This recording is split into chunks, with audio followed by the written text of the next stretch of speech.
तर जय महाराष्ट्र पब्लिक, कसे आहात? बरे आहात ना? बरे तर असतालच. माझं नाव रोहन हृदयनाथ कडू देशमुख घेऊन आलेलो आहे पुन्हा तुमच्यासाठी एक नवीन व्हिडिओ चालू करायच्या अगोदर जर तुम्ही चॅनलवर नवीन असताल तर चॅनलला सबस्क्राईब करायला बिलकुल विसरू नका, व्हिडिओ लाईक करायला विसरू नका आणि जास्तीत जास्त लोकांना शेअर करायला विसरू नका. तर माहीत जास्त वेळ न घालवता आपण करूया चालू व्हिडिओला. काय पहिल्यापासून आहे ना, मला नवीन काहीतरी शिकायची खूप आवड आणि त्याप्रमाणे मी कुठलंही काम पडू दे त्या कामामध्ये मी आनंद माणून ते काम करायचे. मी ते आमच्या स्नेहीने एक पिक्चर म्हणजे जुबिली तर आमच्या सगळ्या झाल्या, तर स्नेहीचं एक पिक्चर नवीन येत होतं. त्यामध्ये ती हिरोईन इंग्लिश जास्त बोलणारी होती आणि तो बाकीच्या त्यांची चर्चा व्हायची की कुठल्या हिरोईनला घ्यायची, का आपल्या उषाबाईंनाच घेऊया वगैरे असं त्यांचं चालायचं. पण काही चमचे माझ्या विरोधात होते. ते म्हणाले नाही इंग्लिश येणार नाही उषाबाईंना, तुम्ही त्यांना घेऊ नका, दुसरी चांगली न्यू हिरोईन घेऊया आपण. मग त्याप्रमाणे ते पिक्चरला मला कॅन्सल केलं. मी सगळी तयारी केली होती. मी कोपाट्यांचं इंग्लिश कसं बोलायचं वगैरे सगळं, कारण माझ्या कानावर आलं होतं की असं ती हिरोईन इंग्लिश बोलणार आहे त्याच्यामध्ये, आणि त्याप्रमाणे मी जरा प्रयत्न करत होते, सगळं स्पेलिंग वगैरे सगळं हे करून मी. परंतु अचानक ते नाही म्हणाले. मला खूप वाईट वाटलं त्याचं. आणि मी माझं कोल्हापूरला दुसऱ्या एका पिक्चरचं कडक लक्ष्मीचं शूटिंग होतं. त्यावेळेस मी शॉर्ट संपला की ह्या लोकांचं शूटिंग आहे ना चालू असलं ना की मला असं वाटायचं मी प्रयत्न केला असता हे इंग्लिश बोलण्याचा, मला काय घेतलं नाही. बरं हरकत नाही, दुसरं मन मला म्हणायचं की आपण काय हेच आहे, शिक्का मारले का त्याच्यावर, दुसरे पण हिरोईन यायला पाहिजे. मग पण तरी सुद्धा ते मनातून जाईल ना की मला त्यांनी समजून सांगायला पाहिजे होतं वगैरे असं.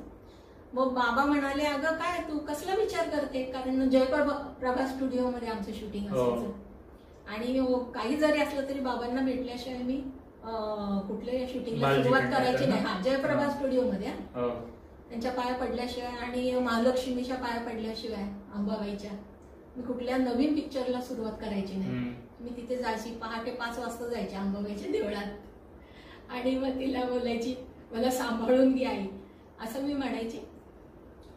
आणि मग बाबा म्हणाले काय झालं, ए माकड इकडे ये, मला माकड म्हणायचे कारण शेवटची शेंडी शिष्या म्हणून सगळे म्हणायचे, शिष्या तुम्ही शेवटच्याच आधारता बाबांकडे शिकायला जाताय. आणि मला त्यांनी बोलवलं आणि म्हणाले बाबा नाही घेतलं तर काय झालं, हरून जायचं नाही म्हणे, मी तुला काय करतो एक कन्नड पिक्चर देतो.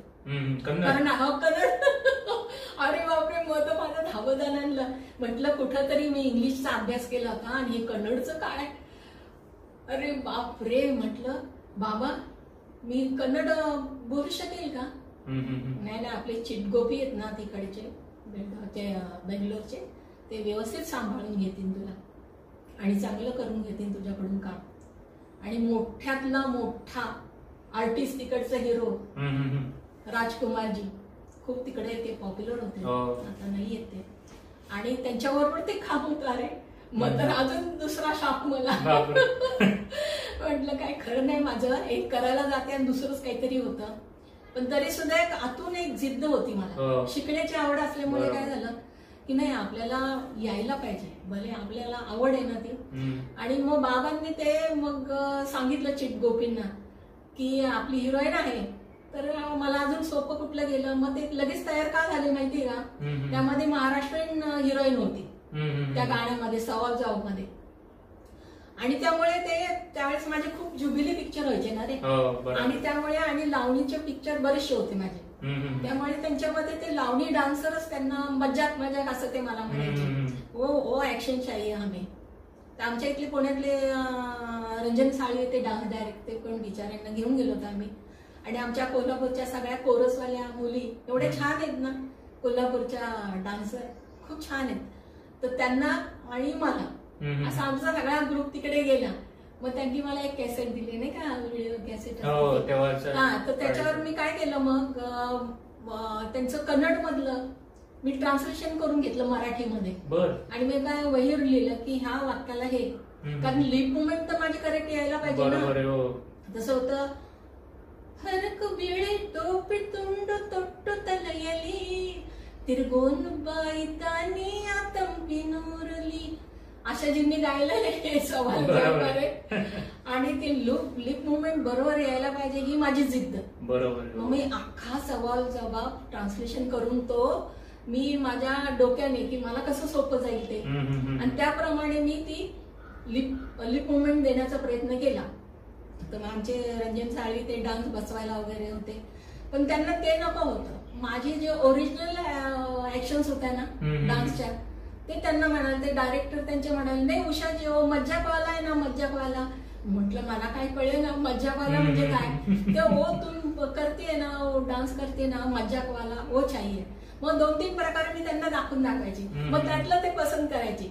मग राजकुमार पण टाळ्या वाजून म्हणायचे हो हा हा हे अच्छा आहे हे अच्छा आहे. मग कारण त्यांच्यावर माझा डान्स होता ना आणि त्यावेळेस ते वयानं मोठे असले आणि मी जरी लहान असले त्यांच्यापेक्षा बरीच पण काय माणूस तो म्हणजे एवढं डान्स त्यांनी एवढं छान केला ना त्या याच्यामध्ये की मला लाजल्यासारखं झालं की एवढ्या वयाने त्यावेळेस ते 65 वर्षाचे होते आणि मी 26 वर्षाची होते त्यावेळेस. आणि ते आम्ही सवाल जवाब केला. सवाल जवाब केला एंडला आलो आम्ही. मग शेवट म्हणजे सवाल जवाबचा एंड काय.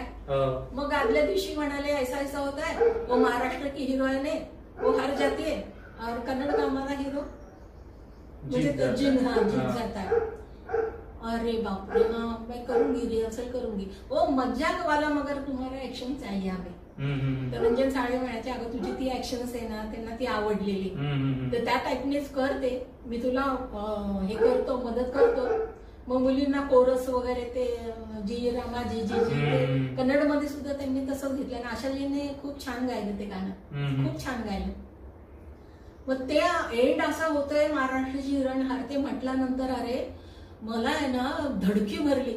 म्हटलं कुठं येऊन कशी पडले मी काय झालंय आणि कशी शिकणार मी आणि आता काय करू मी मला काही सुचेना त्याच्यामध्ये एवढी मग फंबल होऊन गेले.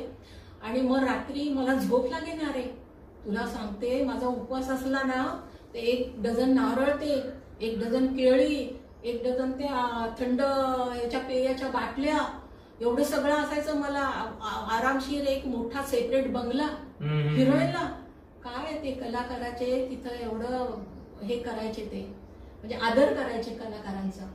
आणि मी म्हणायचे ये किसली आहे तर तिथले लोक ते म्हणे अम्मा हे चलता है रखो तुम्ही जितना चाहिए उतना ले लो. मी ते आपले बघत राहिले आणि मला काय झोप येईना. रात्री 2 वाजले 3 वाजले. मग माझं दुसरं मन सांगितलं की नाही हा विषय ना की महाराष्ट्राची हिरोईन. त्यावेळेस काय झालं होतं कन्नड आणि महाराष्ट्राचा वादविवाद चालू होता अजूनही थोडासा आहे पण त्यावेळेस जास्त प्रमाणात होता तो. मी रात्री 2:15 भाजी पेटून बाबांना मी माझ्या घरून फोन केला आणि फोन केल्यावर ते माहिती होतं ना नंबर आणि हा बोल माकड काय आलं एवढ्या रात्री फोन करते तू. म्हटलं बाबा मला झोप येईना. म्हटलं काय करू आहो मी. म्हटलं इकडे गाणं तर सगळं चांगलं सवाल जवाब छान झाला. म्हटलं राजकुमारजी पण मला खूप छान रिस्पॉन्स देतात सगळे लोक मला खूप प्रेम करतात. म्हटलं पण म्हटलं त्या ह्याच्यामध्ये एंड होतोय त्या सवाल जवाबचा की महाराष्ट्राची हिरोईन हारते आणि कन्नडचा हिरो जिंकतोय. काय करू मी मला कळेना. अरे एवढं टेन्शन घेऊ नकोस तू तर माकडच आहे मी म्हणतोय ना तुला. तू एक काम कर उद्या सकाळी उठली ना फ्रेश आता झोप निवांत आणि उद्या सकाळी उठली ना तू की राजकुमारजी यांना खूप छान हिरो आहेत ते म्हणे. सगळे महाराष्ट्रातल्या सगळ्या संगीतांचे त्यांनी हे तयार केलेले आहेत म्हणे. ते गाण्यांचे भोगते आहेत म्हणे कलेची खूप भोगते ते म्हणे आणि डायरेक्टर पण खूप छान माणूस आहे त्यांचा.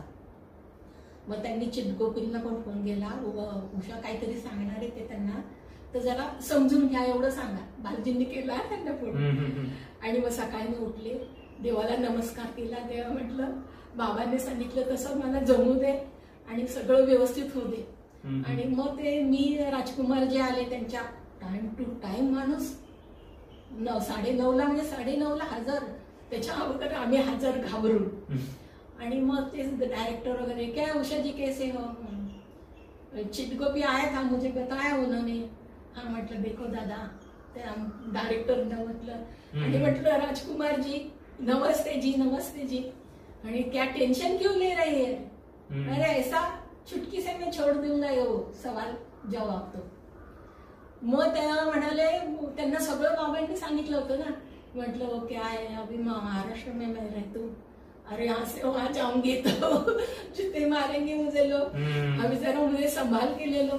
तर राजकुमार एवढा देव म्हणून छान कलाकार अगदी सगळे लोक पाया पडायचे माणसाच्या, आणि त्यांच्या पाया पडले की माझ्या पाया पडायची. काय मला एवढं घाबरायला व्हायचं, म्हणजे कलाकारांचे एवढा आदर करायचे तिथे. आणि मग ते म्हणाले, मग डिस्कशनला बसले वगैरे, त्यांनी काय करावं एंड, ते म्हणाले की हिरो म्हणतो शेवट की म्हणे मी तिकडे मुंबईला गेलो होतो शूटिंग करता, तर तिथे मी एक सवाल एक तमाशाच्या थिएटरमध्ये ऐकला होता, आणि त्याचं उत्तर हे, म्हणून मी ह्या बाईला हे उत्तर देऊ शकलो. म्हणजे हिची पण हार नाही आणि माझी पण हार नाही, आम्ही दोघं समतोल आहोत. तर ही पण जिंकली आणि मी पण जिंकली, असा तो एंड केला की मी त्यावेळेस म्हणे. आणि मी त्याला खिजवत असताना ह्याची तरी आव्हानं बळगाम मुरुम एक तोडी नाही, तो हारलाच तर माझ्या पाया पडायला पाहिजे, एवढं सगळं वगैरे. आणि एवढा छान त्यांनी एंड केला, सगळ्यांनी टाळ्या वाजवल्या, दोघंही समतोल त्यांनी ठेवले. म्हणजे राजकुमारजी खूप छान होते, त्यांच्या मिसेस, त्यांची आई, त्यांची मुलं, एवढं प्रेम केलं त्यांनी सुद्धा माझ्यावर. खूप म्हणजे येऊन बसायचेच ते गाण्याच्या वेळेस, त्यांना खूप आवडायचं माझे इकडचे महाराष्ट्राचे जे म्हणून त्यांनी ते दूर बेट्टा दादांकडून राईस घेतल्या होत्या, दूर डोंगर साजरे, आणि त्याच्यामध्ये मला ते काम मिळालं. खूप छान माणसं तर अशी क्वचितच मिळतात रे, आणि टेन्शन घालवतात. आणि कलेचा आदर, माझ्या सरस्वतीचा आदर त्यांनी केला ना, मला एवढं मन माझं भरून आलं की मला नाही ना ते इंग्लिश पिक्चरच्या हिरोईनचं ते मिळालं नाही ना, मराठी इंग्लिश बोलणारी हिरोईन, तरी मी इकडे समाधानी झाले. आणि मी माझ्या सरस्वतीला 100 वेळा नमस्कार केला, म्हटलं तुझी कृपा आहे बस. असं अरे मन असेल ना खंबीर, तर अशा काही गोष्टी आपल्याला हस्तगत होतात. बरोबर. आणि त्याप्रमाणे आम्ही पूर्ण सक्सेस झालो तिथे, त्यांनी आमचा आदर केला. आणि मग कोल्हापूरमध्ये आल्यानंतर बाबा म्हणून मी बाबालाच मिठी मारली, आणि बाबा म्हणाले तू माकडच आहे. आणि एवढं छान तिथे केलं. किती लोक मला इकडे फोन करत होते, उषाजीने बहुत अच्छा काम किया और बहुत हेल्प कर रही थी काम में. म्हणजे आम्ही शूटिंगला एवढं खेळीमेळीचं वातावरण, खूप खूप प्रेम केलं. आणि तिथल्या जनतेने पण माझ्यावर, कन्नड जनतेने पण माझं, मी त्यांचे आभारी आहे खरं म्हणजे. मला त्यांनी प्रोत्साहन दिलं त्या कन्नड पिक्चर करता.